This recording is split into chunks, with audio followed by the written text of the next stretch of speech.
महाराज छोड़ दिया, पर मैं जाऊं कहां? मुझे स्थान दीजिएगा, आप अपने राज्य में मुझे निहित स्थान दीजिए। परीक्षित ने कहा कि मेरे राज्य में नहीं रह सकते, कलयुग से मना कर दिया, पर मुझे कोई स्थान तो दे दीजिए आप। पर याद रखिए महाराज, मेरा परिवार थोड़ा बड़ा है, इसलिए मुझे स्थान आप विचार करके बड़े घर को दीजिएगा जिसमें ज्यादा कमरे हों। परीक्षित जी ने महाराज उसको 4 कमरे का घर दिया। दूतम पानम स्त्रिया सूना यत्रा धर्मश्चतुर्विधा। जहाँ हम तुम्हारे लिए 4 कमरे का घर देते हैं, जहां पर लोग जुआ खेलते हैं छल के रूप में, उसी जगह जाकर के निवास कर जाओ। पानम, जहां लोग शराब पान करते हैं मद के रूप में, वहां निवास कर जाओ। स्त्रियां, जहां पर व्यभिचारिणी स्त्रियां रहती हैं काम के रूप में, तो वहां निवास कर जाओ। और जहां पर हिंसा होती है बैर के रूप में, उन भूचड़ खानों में, हिंसालय में निवास कर जाओ।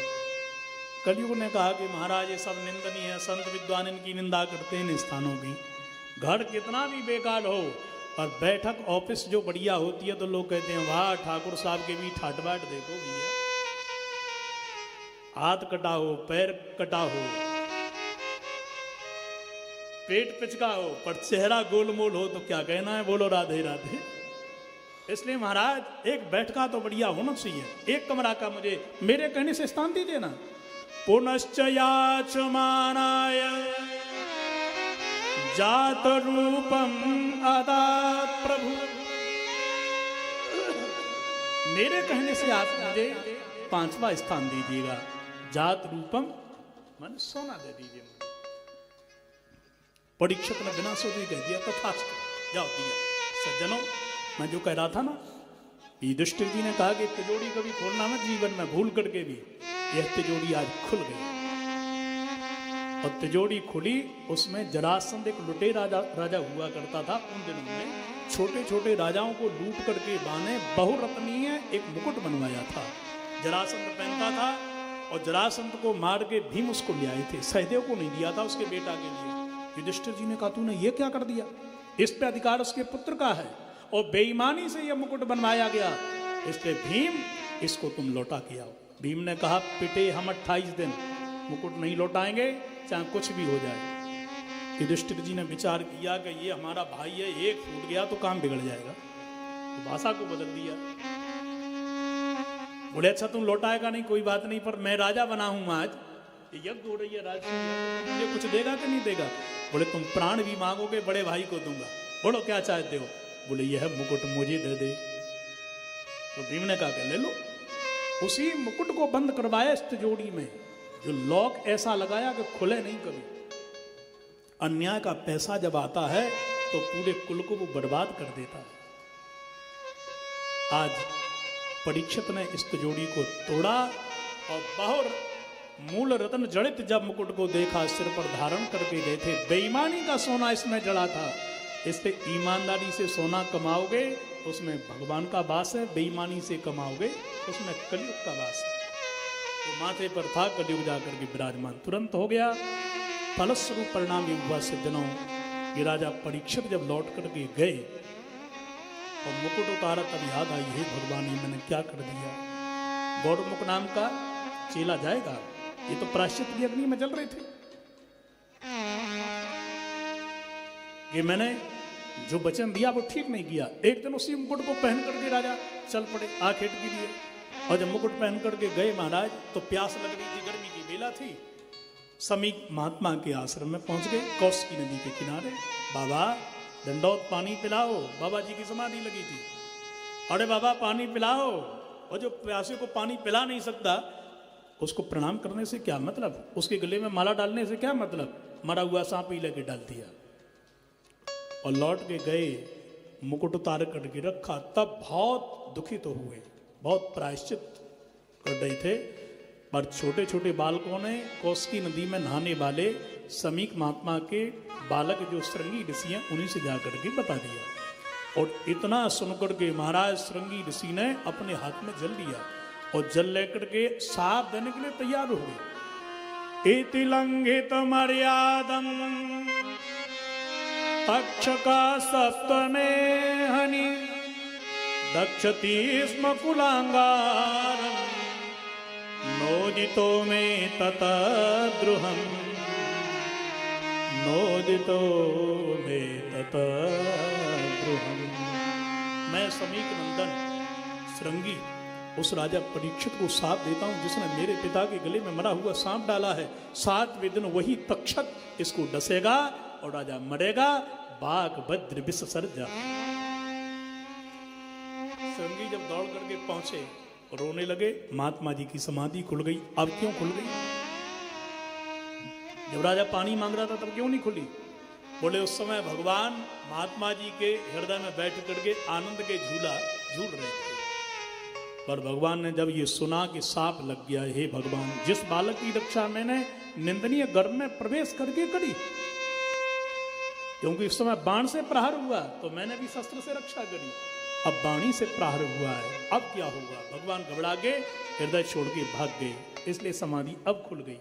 तो भगवान ने भी विचार किया कि मैं भी वाणी का अवतार धारण करके सुखदेव बन के जाऊंगा, इसकी रक्षा करूंगा।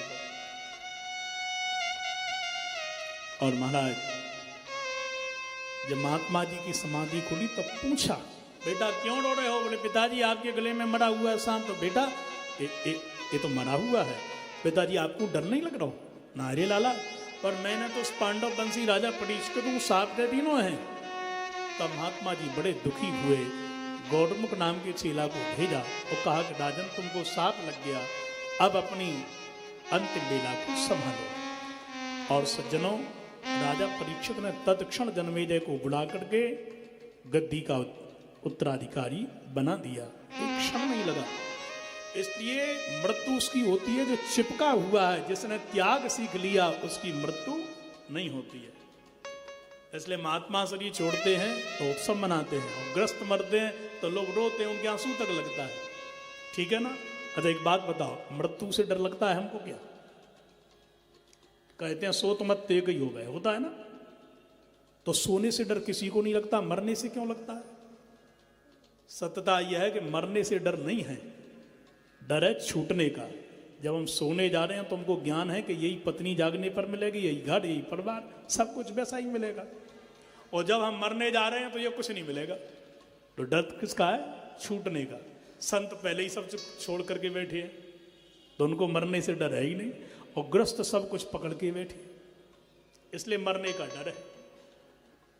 बोलो प्रेम से श्री राधे। श्री राधे।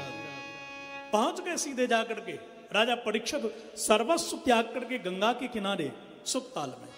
आहा बड़े बड़े संत आए महाराज।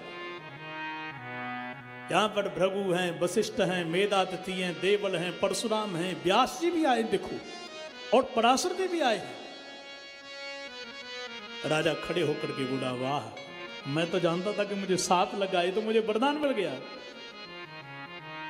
तुलयाम लवे नापी न स्वर्गम न पुनर्भवम भगवत संग संगस्य मर्त्यानाम किमुताशिष मर्त्यानाम किमुताशिष। सत्य कहा है। एक तराजू के पलड़े पर यदि एक स्वर्ग का और वैकुंठ का पुण्य रख दिया जाए और एक लब मात्र का सत्संग संतों के संग का पुण्य का फल रख दिया जाए तो भारी संतों का संग का फल है। यही बात तुलसी बाबा कह रहे हैं। तात स्वर्ग अपवर्ग सुख धारिये तुलाए एक अंग तूलन ताहि सकल मिली जो सुख लब सत्संग जो लब सत्संग। वाह महाराज आज मेरा जीवन धन्य हो गया। अरे मुझे सांप नहीं लगा, ये मुझे वरदान मिला। तात मिले पूर्णिमात मिले भ्रात मिले युवती सुखदाई सुंदर और सब साज मिले पर संत समागम दुर्लभ। महाराज एक कृपा करके बात बताइए। राजा परीक्षित होकर के कह रहा है सर्वात्मना म्रियमाणैश्च कृत्यम शुद्धम च तत्र मृषता अभियुक्तः। मुझे नहीं मरना है, 7वें दिन सबको मरना है। 7वें दिन सभी मरते हैं, 8वें दिन तो किसी को मरना नहीं। पर मरने वाले प्राणी को करना क्या चाहिए? जितनी हिम्मत उतनी बातें। किसी ने कहा जप करो, किसी ने कहा पंचाग्नि तपो, किसी ने कहा तुम तपस्या करो, यज्ञ करो।